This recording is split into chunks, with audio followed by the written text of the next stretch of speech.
मी आज तुम्हाला साडीचा एक असा युनिक प्रकार सांगणार आहे। तर त्यासाठी माझ्याकडे एक साडी आहे। तर ती साडीचे मी पूर्ण काठ पदर दोन्ही साईडला काठ आहे, त्याला दोन्ही साईडचे काठ आणि पदर काढून घेणार आहे। मग बघू म्हटलं आता याच्यात काय होते। त्यानंतर दुसरी एक अशी साडी होती, तर त्याही साडीचे काठ आणि पदर काढून घेऊ म्हटलं आणि या दोन्हीपासनं काहीतरी करता येईल का तो विचार केला आणि मग त्याच्यापासून जो प्रकार झाला त्याचेच मी तुमच्यासमोर हा व्हिडिओ टाकते। आता हे सगळे काठ पदर हे सगळं मी वेगळं केलेलं आहे, तुम्हाला दाखवून राहिले। आणि या काठ आणि पदराचे आपण काहीतरी करू सेकंड व्हिडिओमध्ये। तर आपण आता या व्हिडिओमध्ये आपण फक्त आता साडीचंच करणार आहोत।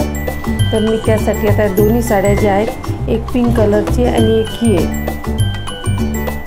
पिंक कलरची साडी, तिचे ते काठ ते पदर आणि हा मधला भाग या दोन्ही मी वेगवेगळे केलेले आहेत।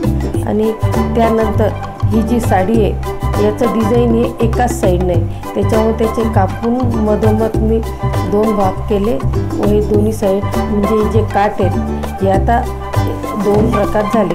आणि आता हे मी असे जोडणार एकमेकांना काठ, म्हणजे मग हे जे डिझाईन आहे काठाचं ते असं जॉईंट होईल आणि छान वेगळं असं वाटेल, म्हणून मी असं तयार केलं। आता हे असे जोडून घेणार आहे मशीनवरती मी।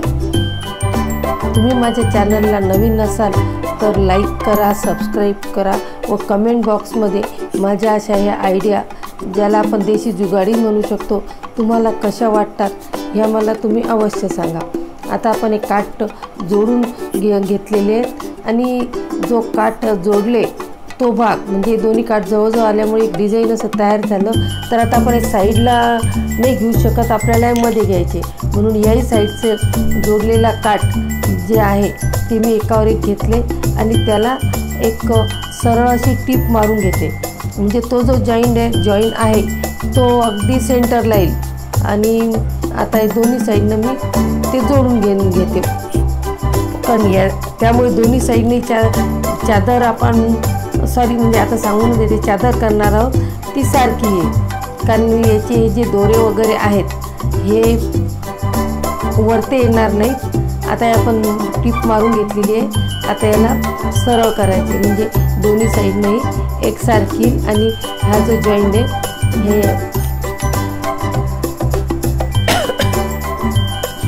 असा दिसतो आपल्याला, म्हणजे अगदी त्याचं डिझाईन असं व्यवस्थित फक्त आपल्याला एक सारखं ठेवून आपल्याला आता आपण याला जोडून घेऊ। आणि त्यानंतर मग आता जे उरलेले तुकडे आहेत त्याचे आपल्याला काहीतरी करावं लागेल। बघा आता तो जोडून घेतल्यावर याचं डिझाईन असं अगदी व्यवस्थितशीर आलं। तुम्ही आता एक कोणे समोरासमोरी घेऊ शकता, पण मी थोडं युनिक दिसण्यासाठी वेगळं केलं।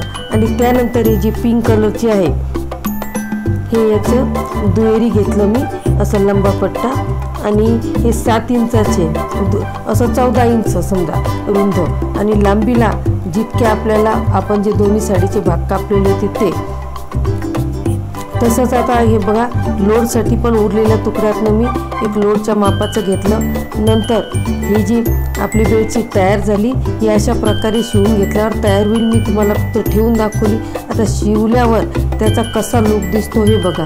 माझ्या इथं हळदी कुंकू झालं त्यावेळेस मी ठेवलं, तर हे पूर्ण खालच्या माझ्या कार्पेटला वगैरे मॅच झालं आणि पूर्ण अगदी मॅचिंग आणि व्यवस्थित दिसते। तुम्हाला हे कसं वाटलं मला कमेंट बॉक्समध्ये जरूर सांगा व आणखी तुमच्याकडे काही आयडिया असल्यास माझ्यासोबत शेअर करा व तुम्हाला माझ्या चॅनलला सबस्क्राईब करा, लाईक करा, सबस्क्राईब करा व तुम्हाला माझ्या आयडिया कशा वाटतात हे जरूर सांगा व सेकंड पार्ट बघायला जरूर विसरू नका।